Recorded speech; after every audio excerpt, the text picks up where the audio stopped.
साल 2026 केदारनाथ और बद्रीनाथ की वो पवित्र यात्रा जिसका सपना कई लोग देखते हैं। ये एक ऐसा अनुभव है ना जो सच में जिंदगी बदल देता है। और अगर प्लानिंग सही हो तो ये सफर यादगार बन जाता है। तो चलिए इस पूरी प्रक्रिया को ना एक एक करके एकदम आसान बनाते हैं। केदारनाथ 2026 इसे किसी भी हाल में मिस नहीं करना है। देखिए, ये सिर्फ एक घूमना फिरना नहीं है, ये एक आध्यात्मिक सफर है खुद को ढूंढने का। और हमारा मकसद यही है कि इसकी प्लानिंग में कोई भी जरा सी भी कमी ना रह जाए। अच्छा, एक तारीख है, उसे अपने कैलेंडर में बड़ा बड़ा मार्क कर लीजिए। 19 अप्रैल 2026। जी हाँ, इसी दिन से ये पवित्र यात्रा शुरू हो रही है। अब देखिए, समय तो पंख लगाकर उड़ता है, तो तैयारी शुरू करने का ना इससे बेहतर मौका नहीं मिलेगा। पर एक मिनट, सोचने बैठो तो लगता है अरे बाप रे, कितनी सारी चीजें हैं। पहले रजिस्ट्रेशन, फिर बुकिंग, उसके बाद ट्रैकिंग की तैयारी, मतलब दिमाग घूम जाता है।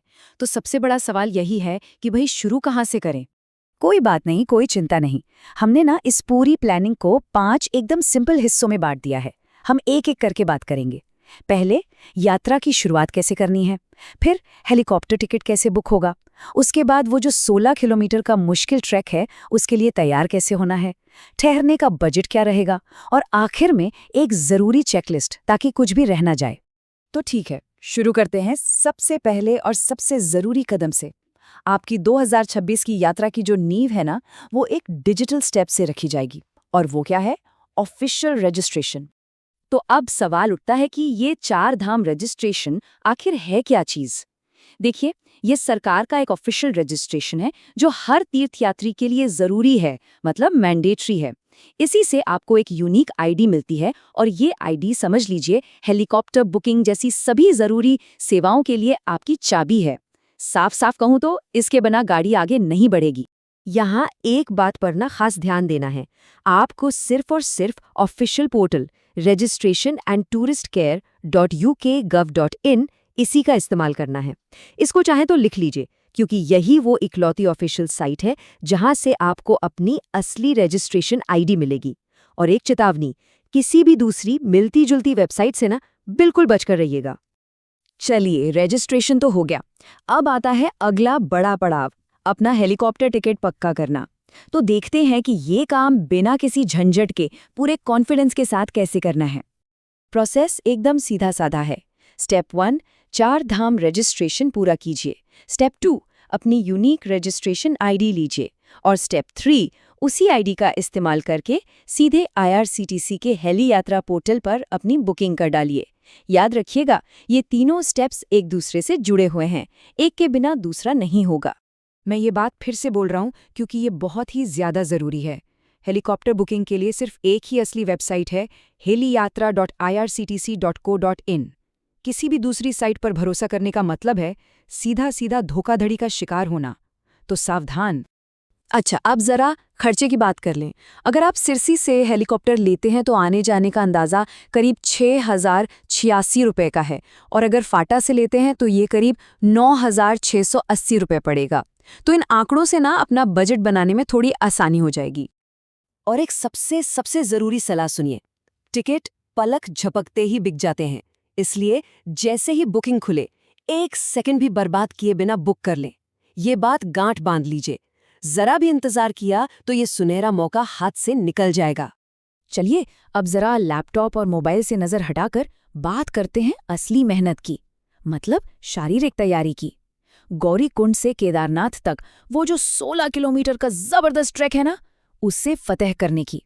16 किलोमीटर सुनने में शायद ये नंबर बहुत बड़ा ना लगे, लेकिन ऊंचे नीचे पथरीले पहाड़ी रास्तों पर इतनी चढ़ाई, दोस्तों, ये एक बहुत बड़ी चुनौती है।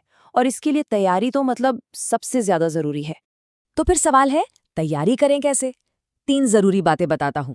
पहली, अभी से आज से ही रोज 3 से 5 किलोमीटर पैदल चलना शुरू कर दीजिए। दूसरी, अपने बैग में एक बढ़िया क्वालिटी का रेन पोंचो जरूर रखिएगा। और तीसरी, सबसे जरूरी बात, ट्रैक के लिए सुबह जितना जल्दी हो सके निकल पड़े।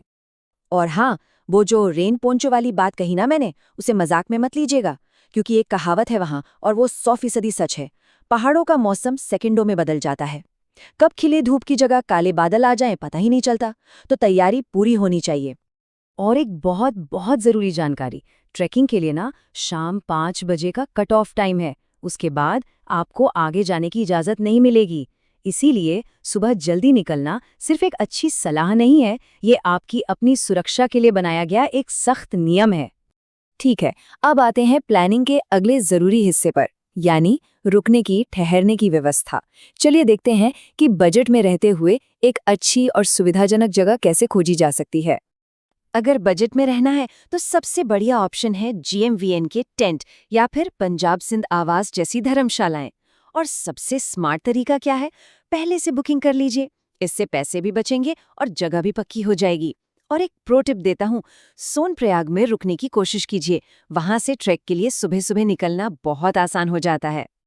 आमतौर पर इस तरह के बजट वाले कमरे या टेंट आपको 500 से 1500 रुपए प्रति रात के बीच में आराम से मिल जाएंगे। और जैसा मैंने पहले कहा, एडवांस बुकिंग करेंगे तो सबसे अच्छी डील मिलेगी।